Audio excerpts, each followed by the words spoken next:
जैसे कि देख सकते हैं ये गॉस का प्रमेय का अनुप्रयोग है। 3 अनुप्रयोग है, जिसमें पहला अनुप्रयोग क्या कर रहा है, अनंत लंबाई के एक समान आवेशित सीधे तार के निकट वैद्युत क्षेत्र की गणना करना है हमें। ठीक है, आइए देखते आसानी से इसे सोल्व करते हैं सिंपल तरीके से। इसको हल करने से पहले हमें एक चीज का ये ध्यान रखना पड़ेगा, वो है रेखीय आवेश घनत्व।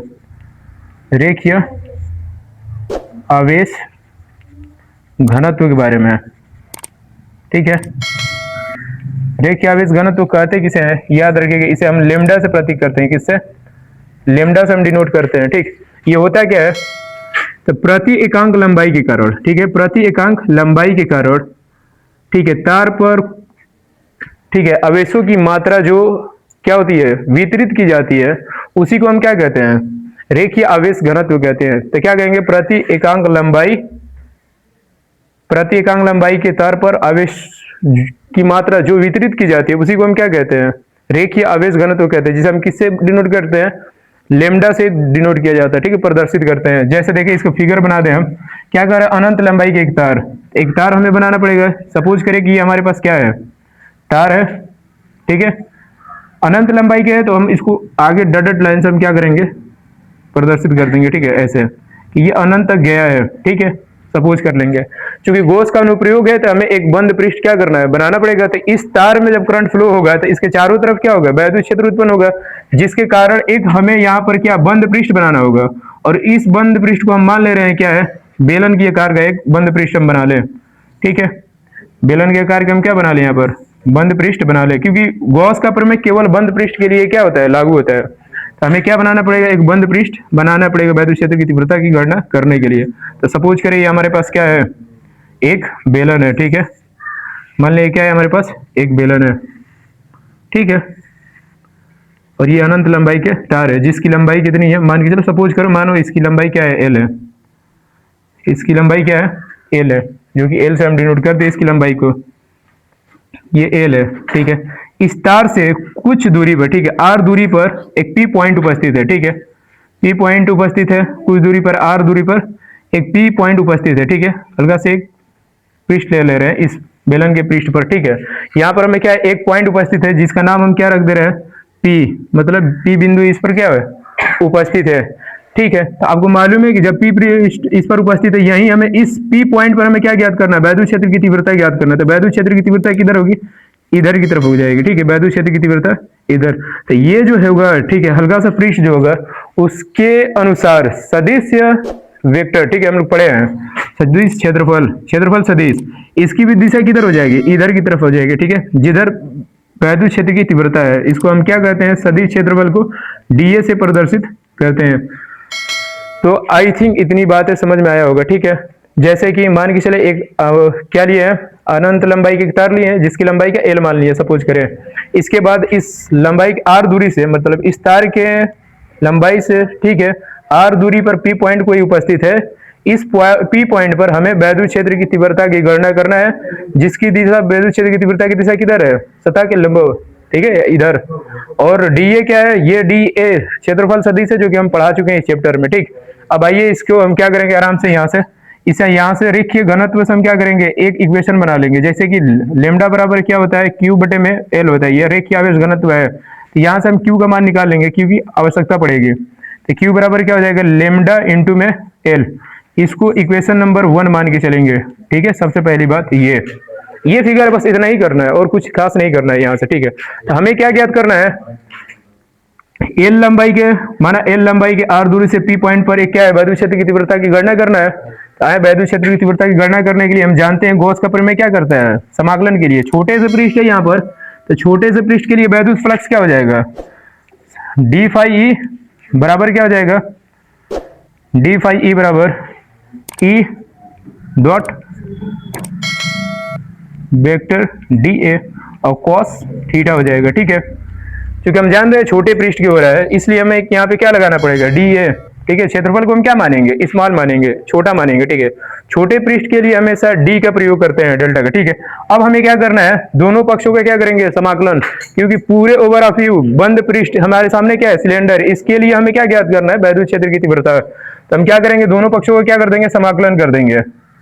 क्या कर देंगे, समाकलन कर देंगे। जैसे समाकलन करेंगे तो ये क्या बनेगा, डी फाई ई बराबर, ठीक है, डी फाई ई बराबर क्या आ जाएगा, यहां से इंटीग्रेशन के अंदर वेक्टर ई और डॉट वेक्टर डी ए, और कॉस थीटा है तो कॉस थीटा, ठीक है। आपको मालूम है कि डी ए के सापेक्ष इंटीग्रेशन हो रहा है तो ई कहाँ आ जाएगा, बाहर आ जाएगा, ठीक है। अब देखिए इसका इंटीग्रेशन जब समाकलन हम करेंगे क्या हो जाएगा, यहाँ से केवल फाई ई बचेगा, क्या बचेगा, फाई ई बचेगा। अब फाई ई बराबर क्या आ जाएगा, ई तो बाहर आ जाएगा, तो ई को बाहर ले ले आप वेक्टर के साथ, ठीक है। और किसके सापेक्ष हमें समाकलन करना है, डी ए के सापेक्ष करना है, तो vector D A cos theta आप लिख सकते हो, कोई दिक्कत नहीं है। चूंकि cos थीटा, ठीक है, डी ए और ई जो है वैद्युत क्षेत्र की तीव्रता और क्षेत्रफल सदिश की दिशा जो है वो दोनों के दोनों क्या है, सेम है, सेम डायरेक्शन में है, इसलिए इनके बीच जो एंगल बनेगा थीटा का मान वो क्या बनेगा, जीरो, समांतर।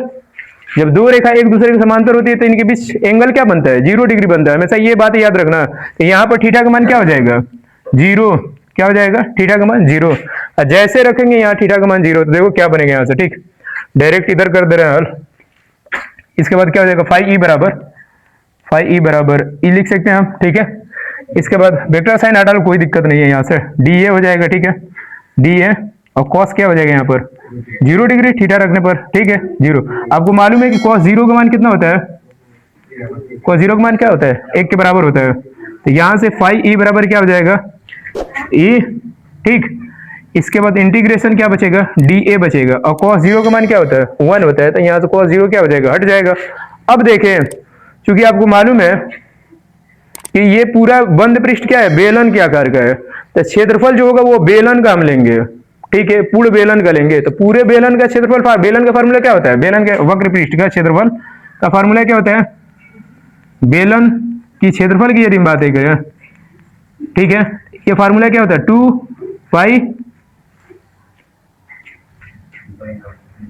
पाई आर,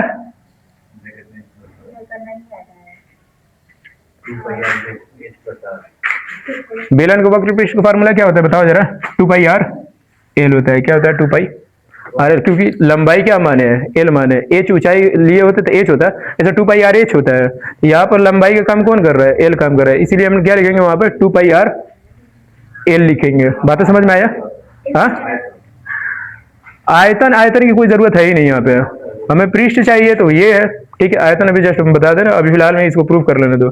बेलन की क्षेत्रफल का फार्मूला क्या होता है, 2 पाई आर एल, ऐसे एच होता है, एल इसलिए लिखे हैं क्योंकि यहाँ पर जो लंबाई के जो तार है उसको हम क्या माने हैं, एल माने हैं। यदि एच माने होते तो वहां पे एल की जगह क्या होता है, एच होता है, ठीक है।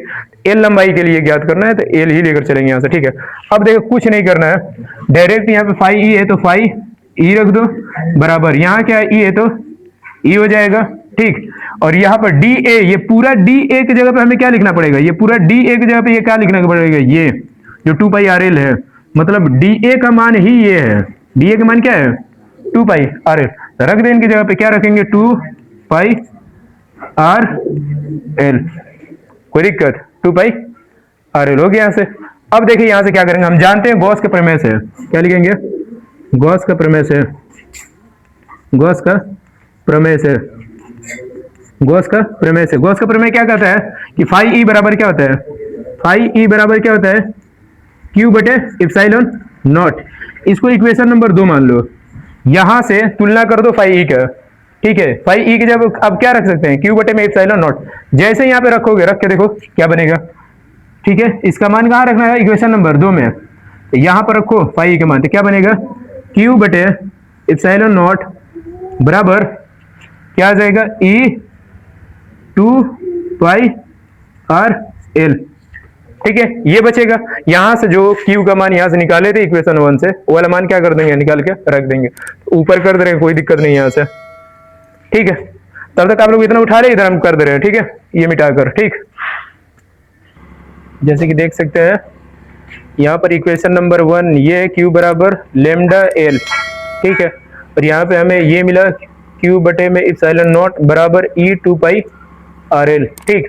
अब हम क्या करेंगे, इस इक्वेशन 1 से Q का मान जो है ना, ये उठा के हम कहाँ रख देंगे, यहाँ पर, ठीक। Q की जगह पर हम क्या रखेंगे, लेमडा एल।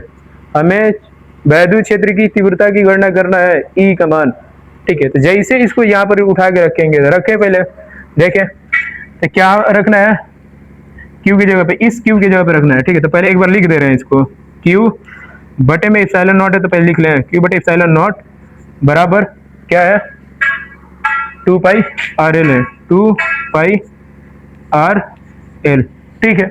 इस क्यू की जगह पे हमें क्या लिखना है, लेमडा एल लिखना है, ठीक। तो जैसे रखेंगे यहाँ पे देखें क्या बन रहा है, तो लेमडा एल बटे में क्या हो जाएगा, एप्सिलॉन 0 हो जाएगा, और बराबर इधर क्या आ जाएगा, ई भी है भाई, ई छोड़ दिए, देखा ई है, देखो तो ई है, ई 2 पाई आर एल बचेगा। तो यहाँ पर क्या लिखेंगे, ई 2 पाई आर एल, ठीक है। अब देखो यहाँ से ध्यान से देखोगे तो एल और एल आपस में क्या कर लेंगे, कैंसिल आउट, दिखाई दे रहा है, गए बाहर। हमें निकालना है ई का मान, तो ई बराबर यहां से हम क्या लिख सकते हैं, जब लिखेंगे ई बराबर तो 2 पाई आर जो होगा वो क्या हो जाएगा, नीचे आएगा।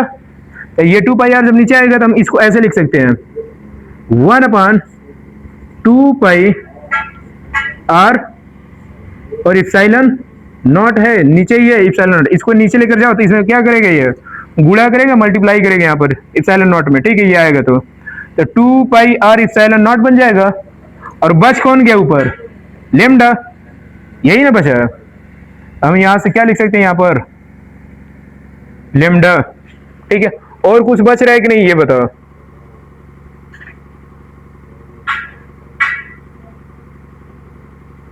अब इस आर को हम क्या ले सकते हैं, ठीक है, आर को इसके नीचे ले चल के लिख सकते हैं, कोई दिक्कत नहीं। तो ई बराबर हम क्या लिख सकते हैं, 1/2 पाई, ऐसे लिख सकते हैं, देख लो 1/2 पाई, एप्सिलॉन नॉट है तो एप्सिलॉन नॉट, इका लेमडा है भाई। अब इसी लेमडा की जगह हम लिख सकते हैं किसको, आर को लिख सकते हैं, ताकि लेमडा बेचारा अकेले सही नहीं लग रहा है, इसलिए इस आर को इसकी जगह पे क्या कर देंगे, आराम से भेज देंगे। तो देखो क्या फार्मूला बन गया है, ई बराबर 1/2 पाई एप्सिलॉन नॉट लेमडा बटे में आर, ठीक है। सही से हम लिख दे इसको यहाँ पर, यही फार्मूला हमारे पास निकल के आएगा क्या, ई बराबर 2 पाई, ई बराबर 1/2 पाई एप्सिलॉन नॉट लेमडा बटे में आर। ये जो फार्मूला है यही वैद्युत क्षेत्र की तीव्रता का फार्मूला है, ठीक है। आई बात समझ। अब इसको देखो हम कैसे लिख सकते हैं, एक तो ये भी है, ठीक है, वेरी इंपॉर्टेंट, जो प्रूव करना था वो आ गया, वैद्युत क्षेत्र की तीव्रता।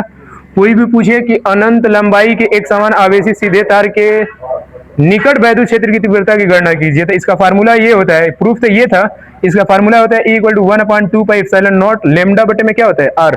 इसको और दूसरे तरीके से हम क्या लिख सकते हैं, देखें, ठीक है, इसको लिख सकते हैं E बटे में 1/4 पाई एप्सिलॉन नॉट, ठीक है, और यहां लिख सकते हैं 2 लेमडा बटे में आर।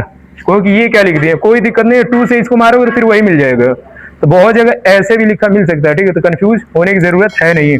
तो ये भी फार्मूला है, अच्छे से आप लोग उतार लें और याद कर लें, ऐसे ही प्रूफ करना है, ठीक है। और ये एग्जाम में बहुत आता ही है, ठीक है, अच्छे से देख लीजिएगा और स्क्रीनशॉट ले लें, ठीक है। तब तक के लिए यदि वीडियो सही लगा हो तो लाइक करें, सब्सक्राइब करें, मिलते हैं नेक्स्ट वीडियो में, ठीक है, जिसमें दूसरा हम लोग क्या करेंगे, अनुप्रयोग को क्या करेंगे, प्रूफ करेंगे। ओके, तब तक के लिए धन्यवाद।